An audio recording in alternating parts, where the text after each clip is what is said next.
So I was thinking about the term. I want to take a moment and sort of, I don't know, just share my experience of this term decloaking. I first heard about this term, or the terminology, or the word, or the nominalization, through the Wells System body of knowledge.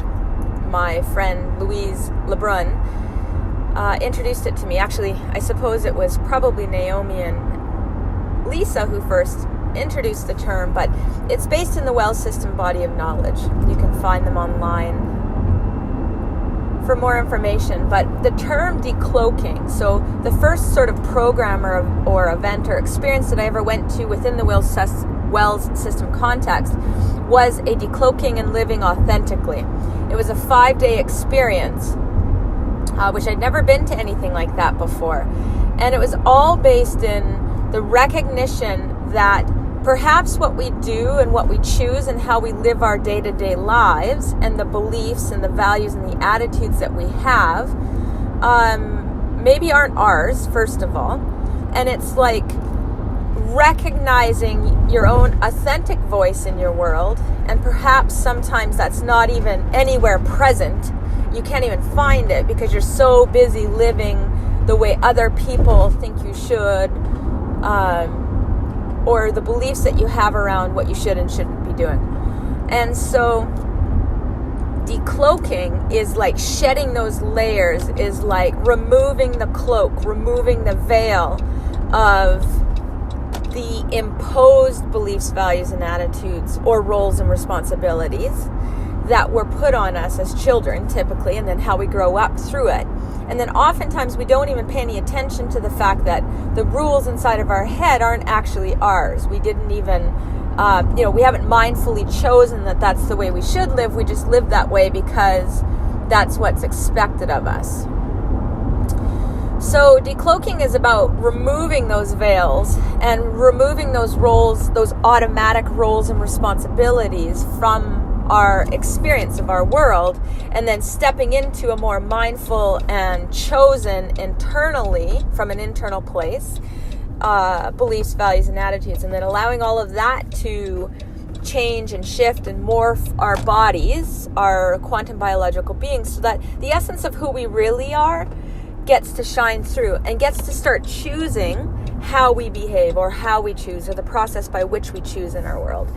And so decloaking, I'll use that language sometimes, and it's not always understood. So I wanted to just take a minute and express that. It feels important sort of it just feels important. There's something more underneath this audio clip for me, but discussing what a decloaking actually is feels really important for me. It was the first time in my life when I did the first decloaking and living authentically. It was the first time in my life I had ever actually looked at my patterns of behavior and my thoughts and my ideas and my beliefs and my values and attitudes. It was the first time I ever even thought that you should or could. And as I started to pull apart these layers of beliefs that I held, I started to discover more of actually who I am, who I've been, who I was told I should be, and then more of actually who I am has emerged as a result of that. So the onion or the layer philosophy really plays in as we're decloaking, as we're removing the veils of how we see our world, and then we see it differently. Where that looks, or how that looks practical in my world, is challenging what I see as roles and responsibilities, challenging my thought patterns, my really habituated ways of being.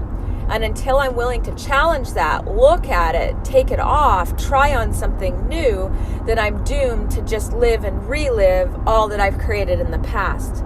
Sometimes you can tinker around the edges and perhaps know or decloak a certain piece or an aspect of a belief, but you end up creating the same thing, maybe with different characters, maybe in a different location, maybe for a different amount of time, but it's still the same.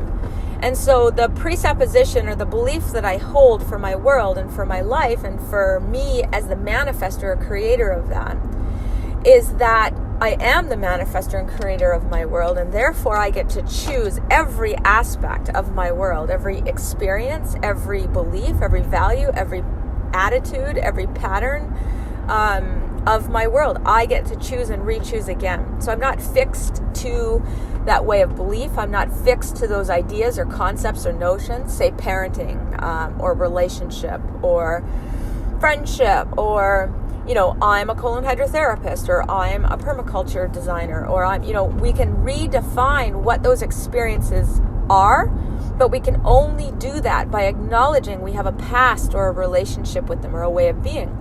And then we get to choose something new, which is always scary and always uncertain. It's never known. And quite often it leaves us on the precipice of leaping into our own evolution and not really having any effing idea where we're headed with it, which for some people is a turn around, backtrack, backpedal. I'll just go back into my old patterns because I don't know what to make of this. So that's what decloaking is for me in this moment on, this end of 8 years of intentional personal growth and evolution. On the end of 8 years of coming to know myself as the creator of my world. And so I offer those words to you, and I can't wait to actually re-listen to what it is I've shared with you, because it feels like that was coming from a very beautiful, unknown place for me. So, happy Tuesday.